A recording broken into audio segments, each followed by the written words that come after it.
The waterfalls of Mauritius are a direct result of the island's volcanic origins. Formed millions of years ago by volcanic activity, Mauritius features a rugged landscape characterized by basalt rock formations. As the island's volcanoes erupted and cooled, they created unique geological features, including cliffs and valleys where waterfalls now flow.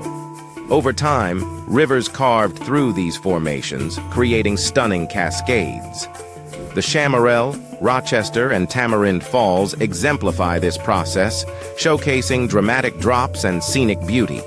This volcanic history not only shapes the landscape, but also contributes to the rich biodiversity surrounding these waterfalls, making them ecologically significant.